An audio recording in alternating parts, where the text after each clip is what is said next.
What's good, fam, and welcome to the next episode of the Veterans of the Game podcast. I am your host, Army Chief Warrant Officer Maine Terry, and I'm here with my esteemed guest today, Mr. Brian Braddock. How are you doing today? Good. How are you? I'm doing all right, man. I'm trying to beat the heat out here in Texas, bro. It's triple digits the last 3 days. Yeah, I saw that. It's crazy. It's 72 here in San Diego, so sorry. Yeah, I think you indulged in rubbing it in just then. Yeah. I actually have a brother who's out there in San Diego right now. He's a Oh, really? retired Marine Corps gunny, and he and his family are out there in San Diego now. Yeah. It's definitely a nice place to be right now, especially the heat in Texas. But San Diego is a family city, man. There's so much to do. You can't beat it. Yeah, I love it. I've been out there once. Actually, following our deployment, a couple of us got together and went out to San Diego. So Oh, nice.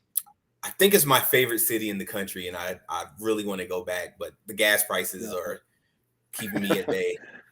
Yeah, they are. I think highest I've paid here is $6.40 a gallon. Woo! I'm in Texas complaining about $4.20, but man, Yeah. $6.40. I guess you got to give and take. You guys got the heat, but you got the low gas prices. Yeah, I guess so. So before we get into it, let me just do a little bit of housekeeping here, and then we'll roll right into the podcast. For those of you who don't know, Veterans of the Game podcast is a podcast that explores the lifestyles, the leisure activities, and sometimes even the laugh out loud moments as experienced by our veterans around the country. We can be found on ebonyascent.com. You can find us on Twitter. You can find us on Instagram. We're all over the socials, Facebook, Ebony Ascent. Look us up, check us out, like, subscribe, all of that good stuff. And now we can get into the topic at hand. So, Brian, as we've alluded to already, people are aware you are a former veteran. We served together overseas in the Army for a little bit, but explain to the people, what's your military story? Yeah, so first off, I just wanted to congratulate you, the chief there. I didn't last time we served, you were E5, I think, Sergeant. E5, I think. Yeah, man. Yeah. So I've come a long way since Sergeant Terry. Yeah. Congratulations, man. That's a big step. Thank you. Yeah, no. So I joined out of Jacksonville, Florida. That's where I'm from. Went to boot camp, South Carolina, became an intel analyst, and did training in Arizona, which I'm sure you're familiar with. Yeah. Yeah. So then I went to Korea for a year, South Korea. Was stationed in a small Air Force base as an analyst for aviators. Did help with their flight plans, things like that. Wasn't deployed to North Korea at all, but yeah, it was a good experience, good year of experience. That was, I think, 2006 to 2007, and then 2007 is where I met you in good old San Antonio, Texas, and joined up with interrogation unit there. My job as an intel analyst is sort of all source, which means I can basically go anywhere and do any kind of analytical job, so to speak. But yeah, I went from aviation analysis to interrogation analysis, deployed with you to Iraq for 15 months, which I think was the last 15-month deployment. Of course, it's my that we fault. Did. So it's my fault because my first two deployments were both 15-monthers. The first one got extended to 15 months. And then the one that we went on together, it was the final 15-month deployment that the Army did. Yeah, I remember that. I remember they signed it, and I was like, man, they got to sign it on this one. Why couldn't they do it before? But yeah, I mean, regardless, though, it was an experience. It was definitely, I guess, traumatic in a bit, in some ways, just because of all the reports you kind of have to review and all the stories you hear about the locals who live there and deal with all of the terrorist activities and all the stuff going on there. It's interesting. Yeah. But yeah, that's from that point, I went back to San Antonio, Texas, where I ETS'd, which is separated from military, and I did a couple years reserves, but that's pretty much it. Okay. And you said that you found it to be a little bit traumatic during that deployment to Iraq. What do you mean by that? So the worst report, or in this case, it was a video that I had to review. Was there was this guy that was putting together an explosive device in a vehicle, and he just sort of did like a whole YouTube style, just regular video around the vehicle, showing what it was made of, what the explosive entailed, what his job was as the suicide bomber. And then after that, there was a separate video that was filmed from another vehicle that showed him driving the vehicle and it blowing up. And then it was at night, so of course you could see all of the explosion. I would say it was about 50 meters wide, and the vehicle that was filming, they were probably maybe half a mile away, so it was pretty close. And it was just, I don't know. It's like when he was filming it, the suicide bomber, you saw his face. It was in Arabic, so they had translated captions, and you kind of got to know him for a little bit, and it was just kind of sad. It was really sad to see people like that who are, they have lives, they're humans, but they choose to go down this path. And just the idea of terrorist activity just kind of changes people from, I guess, normal human beings to somebody who's willing to sacrifice their lives for a crazy, ridiculous cause that so many people believe in, and just kind of force upon the people there. So it just really got me. I think that was the main takeaway, not to make it sound good or anything, but yeah, that was something that I still struggle with today. Yeah. So I'm assuming that during that 15 months, that wasn't the only type of video that you saw like that. Oh, not at all. No. Yeah. So did that experience that we had in Iraq, did that change the way you felt about the military?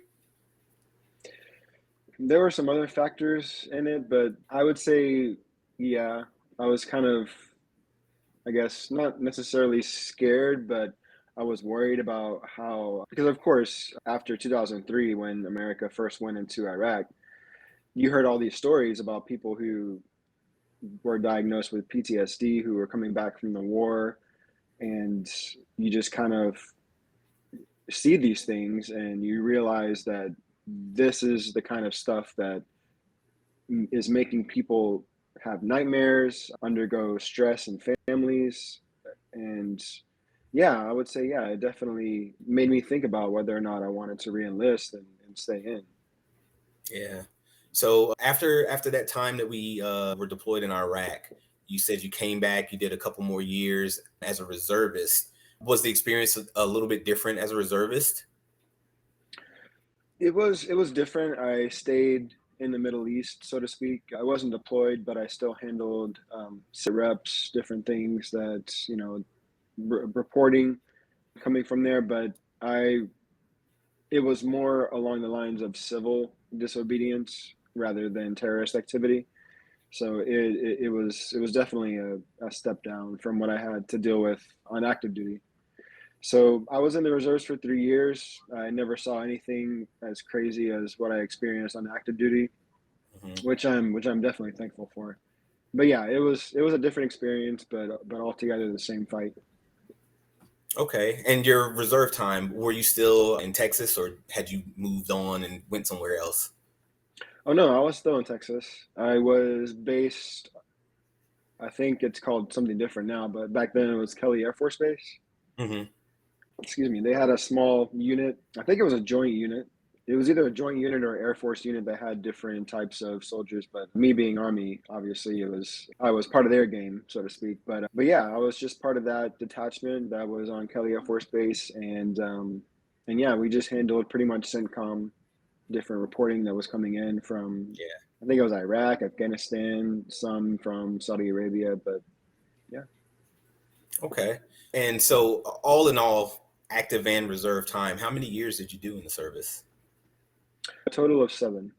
7? Okay. Yeah, So yeah, so we're well beyond that 7 years, right? yeah, no, All right, so they can't get you and bring you back in if they wanted to. oh yeah, I hope not. We'll see what happens. No, I don't think so. I don't think we'll get to that point to where they gotta pull people, back Do from the. another draft. Yeah, yeah. Yeah. God, I hope we never get to that point. But I think we're Yeah, okay. So, family man, do you have any family that, kind of had to deal with your time in the service? I do. Yeah, I'm married. Hmm. I met my husband in San Antonio, actually, and this will, I guess, kind of roll into the next topic. But my passion is entertainment. I do like acting, screenwriting, things like that. And at the time, he was going to school for filmmaking. So I joined up with one of his short films. He was doing sounds at the time for that film, and then I was an actor on that film. So we kind of met there. And yeah, he's definitely had to deal with a lot, especially the trauma excuse me, the trauma related activities. Yeah, it's affected my relationship with him, and we have a Great Dane too, so it kind of calms me down. But yeah, it's really interesting. I would say it's been more of a benefit than anything, having somebody there to sort of, let you know that this is reality. You're not back in Iraq, you're not dealing with those types of events anymore. So having somebody there to ground you is definitely something I'm appreciative of, and I'm really thankful for. Yeah. Okay, awesome, man. So, during the time when you were either on active duty or as a reservist, were you and your husband, were you together at that time? Well, at the end of my reserve duty, yes, I got off reserves in 2012, and we met in 2011. Hmm. That's when we started dating very informally, because the military was still don't ask, don't tell at that point. Yeah. So, yeah, it was interesting, but yeah, we had dated for a year while I was still in the reserves. Okay. But so he didn't have to deal with you being deployed for, 15 months and Oh no, not at all. No, when we were deployed, I was single. Yeah. all right. And it's funny that you mentioned, back in 2012, which I mean, it seems like it was just yesterday. It was 10 years ago, but it's like for I me cuz just realized that. Yeah. I'm still active duty, and even hearing someone say, "Hey, the don't ask, don't tell policy," Mm. we've come so far beyond that in the military, or at least on the active duty side, that it's kind of it's almost laughable to hear that that was a thing just 10 years ago. You know what I mean? Yeah. Yeah, no, I agree, definitely.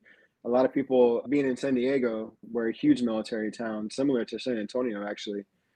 And yeah, a lot of people I've talked to, they've heard of Don't Ask, Don't Tell, but it's more of like a historical thing. So Yeah. number one, it makes me feel old, but number two, it is interesting just to kind of look back and remember the policies that were in place when we were serving. Well, when I Yeah. was serving, you remember it. We were together serving, and yeah, it was. I would say when we were serving together, it was really interesting how you kind of had to. Well, I had to adapt to certain things, be secretive about certain things. There were actually people in our unit who tried to out me several times. So that was a struggle in and of itself, for sure. Yeah. So, I mean, just out of privacy and out of respect, I kind of tend to mind my own business. I don't try to get into other people's business. But I've Yeah. always wondered because I knew, your situation at the time, but I not my business, right? You Mhm. love who you love, and that's what it is. But I always wondered, like, did you ever have to deal with any negative impacts of army policy or government policy, you know, in that regard. And I never knew that people were trying to out you. Would you mind sharing any of that situation?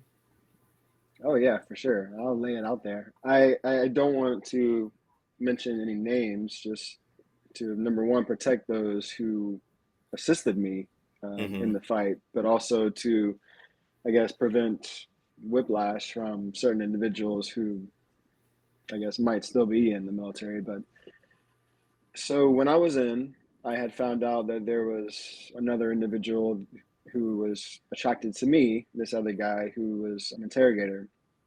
And you probably know exactly what I'm talking about, because a lot of us were all friends. We were all, kind of in the same boat. together as far as ideas go. So it was all known, but it wasn't necessarily official, because obviously don't ask, don't tell. Mm-hmm. So there were a few of the administrative personnel who, I guess, somehow got wind of the idea that we were unofficially just kind of hanging out and seeing each other. And they sent it up to the command sergeant major, who, for those who don't know, is basically the highest ranking enlisted officer of a unit.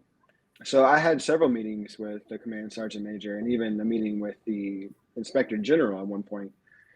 It was, when you're overseas on a deployment in a hazardous fighting zone, the last thing you expect is for your own comrades to want to get you kicked out on a dishonorable discharge.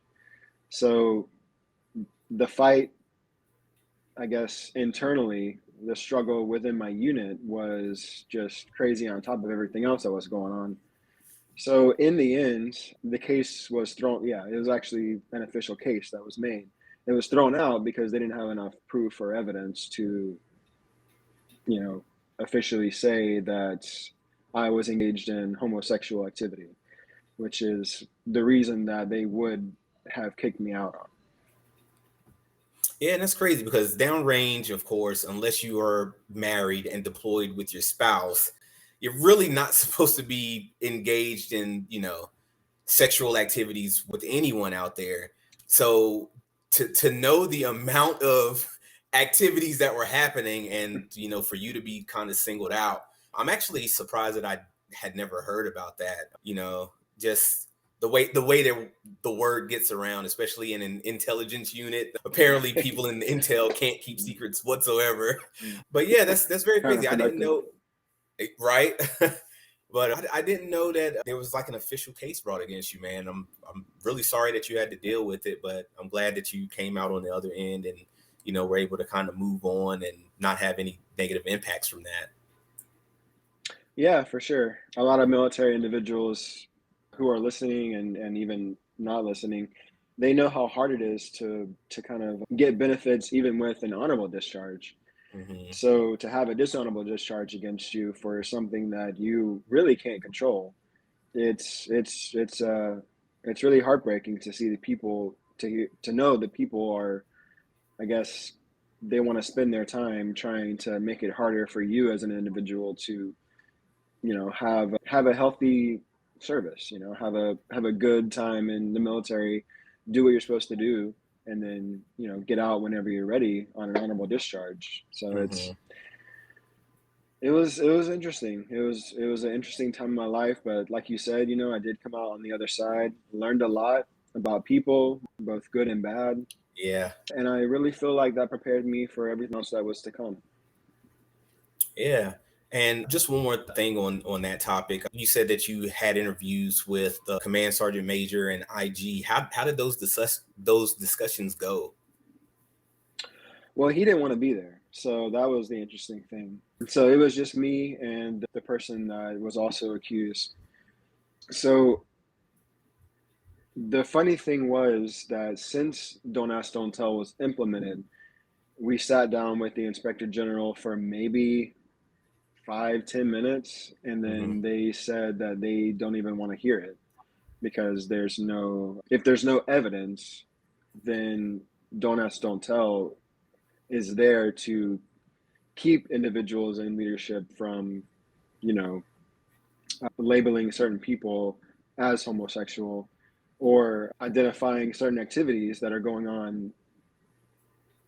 Unless you have proof, there's no case. So they sat down with us for 10 minutes. Of course, we didn't say anything. We just pretended like everything was just happening against us, which for all intents and purposes, it was. But yeah, they didn't feel like it should go any further, which we obviously agreed, and the case was thrown out. He was supposed to be there, the command sergeant major, but I guess for whatever reason, I guess I don't know. I mean, I have a lot to say about him, but Yeah, I don't know. I don't know if it was because he was a coward. He didn't want to show up. He didn't want that to be on his record officially. I have no idea why, but You mean what, like making a decision about it, or what? Like what what would be on his record? yeah, I don't know. The inspector general, there's not really a lot of details I can remember about the specific meeting, but one of the things Hmm. that I do remember is that number one, they didn't find evidence. There wasn't any evidence presented, so they couldn't push it forward to an actual UCMJ action. And the command sergeant major, they said that since he wasn't there, his name couldn't be officially on the record Hmm. as having presented testimony. So yeah, I mean that's my assumption. I don't want to get into the legality of it because honestly, I don't know the legality of it. But yeah, that's my assumption. He didn't want to be associated with a lot of stuff that went on, especially within our unit. So it wasn't a surprise that he wasn't there, but it Hmm. did kind of make me a little, upset because it's like you're the one who's bringing this on me. Why aren't you here to back it up? Okay. So it was the sergeant major who levied the complaint and went to IG, or was it somebody that brought it to the sergeant major? It was somebody who brought it to the sergeant major. There was another individual, and I forget what her job title was. I want to say she was his administrative assistant, Hmm. whatever the term is, the for the military position, the MOS. But yeah, she was the one who said that she saw things happening, which both of us, me and the other person who was in the relationship, we were both a lot smarter than that. Yeah. If we were going to do anything, it wouldn't be out in the open. So my thought process is somebody went and told her, and then she's the one who brought it up to the sergeant major because from what I was aware of, her and the sergeant major were really buddy buddy. Um, and that's kind of my assumption is that she went and told him without having any real evidence, Hmm. pretty much just hearsay. So yeah, And you would think under the policy at the time, somebody bringing something forward like that with no evidence, as the sergeant major, they should just squash it right there. I can't believe that he went you would forward think, with it. right? Yeah, Yeah, but I mean this is the country we live in, bro. yeah, it is. Yeah, it is. One of the things I will say was that kind of restored my faith at the moment in leadership was the first sergeant who was in charge of the daytime squads in the workplace. He actually was called with me to the sergeant major's office because I wanted to have a meeting with the sergeant major and I was going to confront him. And this was after the inspector general meeting. And I told him, I the first sergeant, God bless his heart, he had no idea what was going on before he went in the meeting. He just knew that he was being called in to talk to the sergeant major with me. So when we got in the meeting, I just said, Sergeant Major, I would appreciate it if you would stop the allegations of me being gay. And the first sergeant's face, oh my god, it was, and I'm sure you know how I'm talking about. He is not the first person to really react to anything. So to see his shock, it was interesting. But I did that on purpose because I wanted him to be in the meeting without any sort of notions of what was going on Hmm. because I wanted him to see because he was an interrogator as well. That was his position, and I wanted him to really capture the emotion of the sergeant major, his reactions about everything that was going on. And after I said that, the sergeant major, his voice kind of got really high and he started cursing and he said, "I don't care if you're gay or not." But I don't know if I can say the curse words on this podcast, but Oh, he was feel very free, bro. This animated. this is a veterans podcast, man. We're well versed in four-letter words. I appreciate that. Yeah, no, he said, "I don't fucking care whether you're gay or not." And the first sergeant's reaction, of course, he didn't know what was going on. And then at that point, I just said, "Okay." And then we walked out. The first sergeant brought me into his office, and then he said, "Hey, I don't really know what's going on, but just know that you have my support. You have, I have your back. Whatever you need, just let me know, and we'll try to get it taken care of."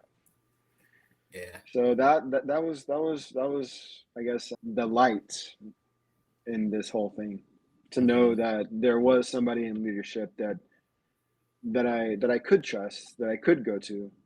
Yeah, that's it. Yeah.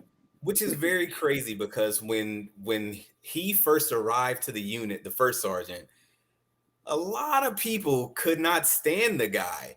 And it was right. And it was Yeah. very, very funny because like once you got to know him, once you got to work with him, especially downrange, man, he's very much so for the soldiers. He took care of his troops. It was just that he, being an intel unit in garrison that didn't really have a mission at the time, people were, lazy and complacent, and the leadership was, E5s and E6s. That was like the senior leadership in this unit. And then he shows up and he's, he's putting boots to asses and people couldn't take it. But when it came down to it, he's always been for the soldiers, and I've run into him a couple times since then throughout my career, and he's doing great, and his family's doing great, and a couple of his kids are in the military now. So I'm very proud of him and everything that he's done over his years of service too. Yeah, definitely. I didn't have the privilege of being in his company from the start, so that was kind of, I got the best of both worlds. I got to be lazy, and then I got the good guy overseas. So it was I completely agree. I guess he knows. He's one of the few people in the military that really have an understanding of how the military works. Like he knows that a unit has to be prepared for anything, so he'll get you there. But then at the end of the day, he knows when to turn that off and really get to the root of something else that's going on that's beyond the military. And he knows how to talk to people. He knows how to make you feel like, we're in the military. It's obviously, you want to be ready for war, which is what we're there for. But at the same time, he recognizes that you're a human being and you can talk to him about anything. So that was, I would say he was probably the best person as far as leadership goes that I had the privilege of interacting with. Yeah, that's good to hear, man. So in all your time in service, what would you say was your biggest takeaway from the military? I would say how to analyze, for lack of better words, just situations, people, how to prepare for events in your life, and just a big understanding of how the world really works. And what would you say is the one thing that you wish you could have gotten out of the military that you didn't get a chance to? I would say I really have a passion for leading teams. So if I had stayed in, I probably would have went for, the NCO Academy, tried to get at least E5, E6, somewhere in that area, and, had my own team to lead, had my own squad. Yeah, I mean, it sucks that I got out so early. I'm not upset about it, because I know if I would have re-enlisted, I would have stayed with the same company or the same battalion. But yeah, I feel like if I were to stay in, one of the things I would have wanted to do was definitely have a leadership role, for sure. So no regrets on getting out? No, not at all. No. All right. Well, at least you left with no regrets, man. Yeah. All right. Well, ladies and gentlemen, we're still here with Brian Braddock on the Veterans of the Game podcast. Let's take a brief break, pay some bills. Here's a word from our sponsors.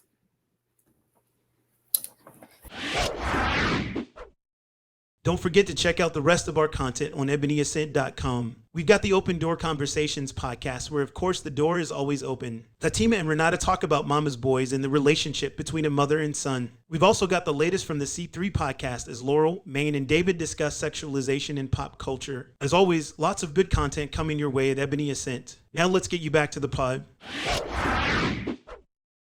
All right, ladies and gentlemen, welcome back. We're still on with Brian Braddock, Veterans of the Game podcast. So I wanted to just get right into the next topic, man. What are you doing with your life since you've been out? It's been, about 10 years now? So what are you passionate about? What keeps you going? Yeah, thanks for that reminder. As I mentioned before, passionate about film, writing. It's definitely been a journey. When I got out, I had the opportunity to be on an ABC show. Not a lot of people know about this because the show actually got canceled. But it was funny because the military actually got me the role, so to speak. But it was a show. It was kind of. Have you seen The Office? Yeah, seen The Office. So it's who hasn't, right? But it's kind of the same filming style where it's sort of a documentary, but it's a fictional episode or a fictional show. It was similar to that, but basically the show followed these. I think it was about 10 people, 8 or 10 people, who were the main characters. They were all friends in high school, and the show followed them 10 years later. They wanted to see where they were all at. So I played not one of the main characters. God, I wish. But no, one of the main characters was actually in the military. He was overseas being deployed. I played one of the soldiers in his unit, and the documentarian was kind of going around asking the soldiers how he was as a leader. He was the first lieutenant of the unit, so we just kind of, played around, had some funny jokes to throw in there. But I was in a couple episodes. It only aired for one season, and then it was canceled just because of some marketing issues. But I would say, man, that was super fun. I guess when you're watching shows and movies, you don't see everything that's going on behind the scenes. There were 200 people there behind the scenes, like making stuff happen. So it was so interesting just to kind of get that experience and see how it all happened, see how it's all brought together. And it was so much fun. I had a great time. And then after that, I just kind of did some smaller roles before we moved to San Diego, and then I started writing. So the show was filmed in Texas? Yeah, it was filmed in Austin. Oh, okay. So You can't leave us hanging, man. What was the name of the show? Oh, sorry. It was called My Generation, and all the episodes are actually still available for download on iTunes. Mm-hmm. So you could just go on there and watch the show. The first season, it's really interesting. It's really great. They actually were able to film the entire first season and put it all together on iTunes. So yeah, I mean, even though it got cut short, it was still an amazing show. Really emotional at times, really kind of realistic, at least from my perspective, as far as the military goes. So it's something to watch for sure. Okay. So did you really got to flex your acting chops for the show, or did you have like too small of a role for that? No, I mean, I got to speak on camera. It was, honestly, I don't want to seem like I'm not appreciative of it, but the character was like me in so many ways. So Mm-hmm.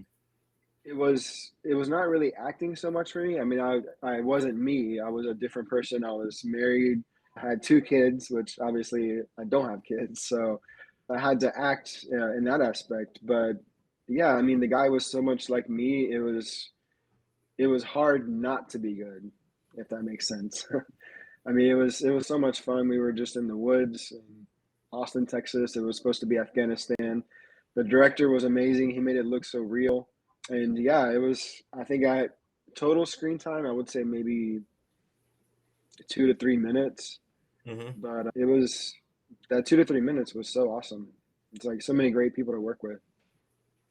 So were you able to use your experiences from the military and translate them over to the character that you played on the show? Yeah, for sure. I was deployed, so I just kind of put myself back in that mindset, just kind of try to steer away from the traumatic aspects of it. But Mm-hmm. but just I guess the cohesiveness of the unit. Yeah, I just kind of put myself back in that mindset and just made it about the show. I mean, the director that I worked with at the time, it was a show, so the show had different directors for each episode.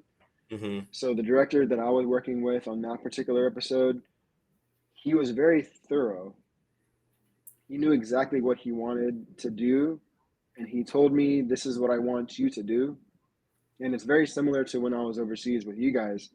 Working with an interrogator, it's really similar because the interrogators tell the analysts, like, this is what I'm looking for. This is what we expect to get. I need you to make sure it happens. So, so yeah, I mean, he told me what he wanted. I delivered to the best of my ability, and he actually went back for a few more takes, which was, I guess, unheard of at the time. But he told me he really liked what I was doing with the role, and he wanted to try some different things out. So it was really fun to work with him, and yeah, it was definitely an experience. Yeah. So after that time, you ended up moving to Southern California. Was that in order to get a better opportunity for acting, or was there anything else that drove you to California? You know, that was definitely a perk of it being so close to LA. Mm-hmm. But me and my husband, we visited. The first time we came here was in 2013 for Comic-Con, which was amazing. That was the last time they actually did Comic-Con the way that they do it. Mm-hmm. Back then, it was pretty much first come, first serve. Now it's more of a lottery. So it kind of, they changed the way it works, but it was so much fun, man. San Diego, it was such an amazing city. We visited again in 2016 to get married here. And we just decided, we've been here a couple times. We love it. There's really no reason not to move here. So we just did it. Man, that sounds amazing, man. So have you had any better or any additional opportunities to act on screen or on TV? Oh yeah, for sure. Nothing that I guess got distributed, which means picked up by like a studio or something. Just Mhm. pretty much small time things, short films. I'm actually working right now. One of my friends that I met when I moved here, her and I were part of an acting course together here in San Diego.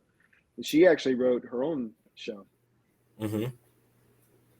and she asked me to be a part of it. So that's sort of still in the progress right now. There's a few other people that I know that we're friends with. They're in the show as well. So she actually had a baby last year, so that's sort of taken up all her time, which I'm sure you're very aware of. Kids can kind Yeah. of take over your time slots.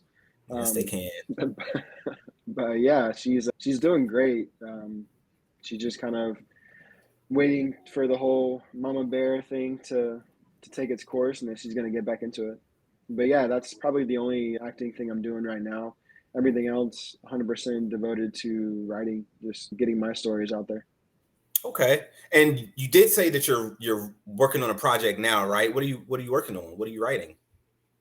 Yeah, right now it's already finished. The screenplay is finished, rather. It's a story. It's a short film about this couple, sort of a dystopian future. Basically, the world has adopted this sort of population control. And in America, the way they do it is every month there are certain individuals who are randomly chosen to be euthanized. And it's it's crazy, man. It sounds Yeah, so this does scary. sound crazy. But yeah, the story just follows this couple who, one of the guys, they get called up. They received a letter. They're going to be euthanized, and it just shows how the couple deals with it. Kind of goes into sort of thriller aspects of it. But yeah, it's definitely wild. I actually got the idea because I had a dream that Benny got called up, and that's where the idea came from. I was chasing him down, and I finally got to where they were holding him, and I was able to see him for a few seconds before they took him back and euthanized him. So it was, Mm. yeah, it's definitely, it just kind of shows the close knit, relationship of the couple and how they're able to well, how he's able to deal with the loss of his partner. Okay. And so is the plan for this to be made into a short film, or is this going to be like a big budget major motion picture? Actually, I sent the script to this company who does coverage, which is script review Hmm. services, and they gave me some feedback, and they said that they could see it as a feature film. So I don't know, man. In the beginning, I was thinking of it as a short film, but ever since I got that feedback, it's kind of really raised the stakes of where this could go. I would guess in the immediate future, I would say definitely a short film. I am planning on filming it over the next few months, so we'll see how that goes. I'm sure you've been following my Facebook and Twitter feed, so it's yeah, I've been taking it step by step, make sure everything gets done correctly. There are so many resources out there now. Like ever since, I guess, the internet, we've come a long way as far as an entertainment industry, and there are so many Hmm. resources. Everybody's just kind of helping everybody out, and there's so many things you can read up on, so many articles. I mean, it's kind of hard, not to be a professional if you really dedicate your time, really, dedicate the time needed to learn about the jobs. And yeah, I would say, I guess if nothing else, my main goal is to put it on YouTube. Just get the word out that I'm a writer, I'm a filmmaker. Just this is my latest project. This is what's going on. Here it is. Hey, well, look at that. You are currently, right now, as we speak, on YouTube, letting the world know that you are a writer. Your work is out there, and to check you out, man. Yeah, there it goes. So how long does it take to get something like that from, a screenplay into filming and then onto the big screen? How much work goes into that? Oh man, if you're talking about a short film, it could be anywhere from. I have a friend who's been working on a short film for 3 years, so it kind of just depends on how elaborate the project is. If it's just a straight, if it's a dramatic film just featuring, you know, just a simple relationship squabble, something like that, it could take maybe a month or two to get Hmm. everything down and ready, especially if you know the right people who you want to be involved in the film. If you have special effects, something that takes time to produce, then obviously on the back end, it could take 3 years. So, Yeah. but yeah, I mean, professionally, if you look at the Marvel movies, like to that stage, those films take maybe year and a half, 2 years, but they already have all the steps in place. Yeah. They've already had the contract sent out. They already know what's going to happen. So it's pretty much like just like a well-oiled machine, just going and going and going and going. Feature films, man, they basically you look at one page of script is equal to 1 day of filming. A feature film screenplay can be anywhere from 90 to 120 pages. So I mean, Hmm. you do the math. It's kind of the earliest is 90 days, but then you got to think about, is somebody going to show up late? Is somebody going to not pay me on time? Is some contractor going to fall out? You got to deal with all that. And then Yeah. just, so that's why I'm just kind of sticking with short films for now, just to, make it easy, make it not really, because I want to enjoy what I'm doing. I don't want to be stressed out by somebody who's not doing what they're supposed to do. So yeah, I mean, I think this is where everybody who's looking for something in the film and television industry should start out with short films. Hmm. And so you said that you met your husband while filming back in Texas. Is he still involved with any of your screenwriting? He reviews it. I don't really like his feedback sometimes, but Is it too honest? I mean, he has a great eye for cinematography, for like how shots are supposed to be set up. And he'll tell me like, well, this is great, but you're not writing a book, you're writing a film. You got to expect that these things are supposed to happen one after the other. In this case, it's not, Brian. You gotta do this. And I'm like, oh, man, I just finished writing it. Now I gotta go back. But I mean, that's part of the whole process. I would say on average, scripts get rewritten 3 times. So it's just Hmm. it's the name of the game. But yeah, I would definitely rather have him tell me because it's going to be honest feedback. Yeah. And I've heard that some of these scripts are being rewritten as the filming process is happening. So, Oh yeah.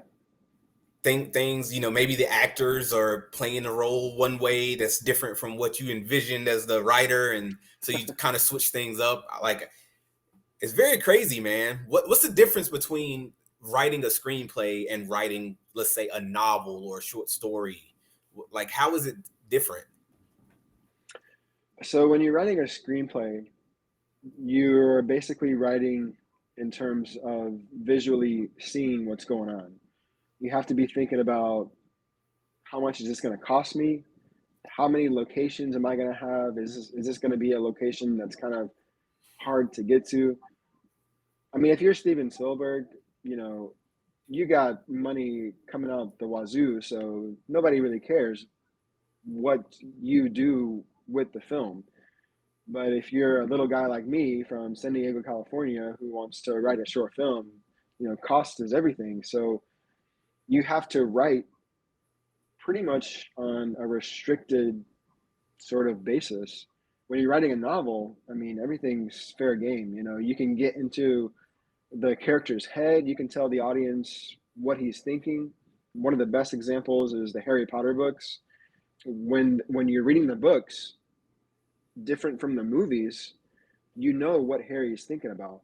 But in the movies, obviously, you have no idea what he's thinking. You just kind of watch and see what happens. Mm-hmm. So that's one of the best examples I can give, one of the most current and relevant examples. And it's just, that's one of the primary reasons is novels, nothing's off the table. You can pretty much write to your heart's content. Okay. And so do you have any future professional gigs lined up, or, what do you got going on? Nothing right now. The industry here is still recovering from the pandemic, so everything's kind of taking it step by step. But yeah, I do have a couple ideas for films. Just going to get on those, writing those, and try to get them sold. Yeah, we'll see what happens. All right, man. Well, best of luck to you, ladies and gentlemen. We've done about an hour here with Mr. Brian Braddock. Brian, before we let you go, do you have anything that you want to plug? Do you have any socials that you want the people to be aware of? Yeah, my Twitter is at Mr. Brian Braddock. That's primarily where I post a lot of the film stuff as well as other things, which I'm sure you know. Yeah, all views are my own, obviously. But yeah, my Facebook is at BG221986. That's primarily where I, just maintain contacts with everybody. So yeah, follow me and hopefully you guys will see my journey grow here in the next few years. Yeah. And, maybe you'll have some, budding actors or producers or, filmmakers that are willing to help out and reach out and make something great with you. Yeah, no, I definitely accept all types of help, no matter how big or small. So if your audience wants to step in, let me know, message me, we'll make something happen. All right, man. Well, it's been great talking to you, man. I know we kind of share a couple of quips back and forth every now and then on Facebook, but I it's been a long time since I've sat down face to face with you and had a real conversation. So I loved it, man. Yeah, it's been a while. I loved it too. I loved seeing you. Hope everything's going great back home with the family, and everything's man. I think 10 years has it since we've actually seen each other in San Antonio. Yeah, face to face. Yeah. Oh no! It hasn't been 10 years because I do recall running into you and Benny like on the Riverwalk or something in San Antonio, like just on some random night. Yeah, there was. Yeah, it was. Was it Christmas? We were there Maybe. in December 2018. I don't know. Yeah, I don't know. But yeah, it was you and I your think wife it was right there. before you guys left. Like you were planning to get married, so it was like right before then. Okay. Yeah. 2016 was probably where I was at. Yeah, I do remember that. Now that was an interesting night. Yeah, we said hi and bye really quick, and yeah, you were funny at the time. I remember that. I was definitely fit. If I was on the Riverwalk at like 1 a.m, I was definitely fit. That is for sure. Yeah. No, it was great. Yeah, man. I definitely agree with what you said. We talk on Facebook, but it's definitely a different animal seeing you face to face. It's really nice to reconnect. Yeah, man. As always, man. And don't be a stranger to the podcast. If you have anything you want to get off your chest, let this be your platform, brother. Oh yeah, for sure. I will. All right, man. Well, till next time, Chief out.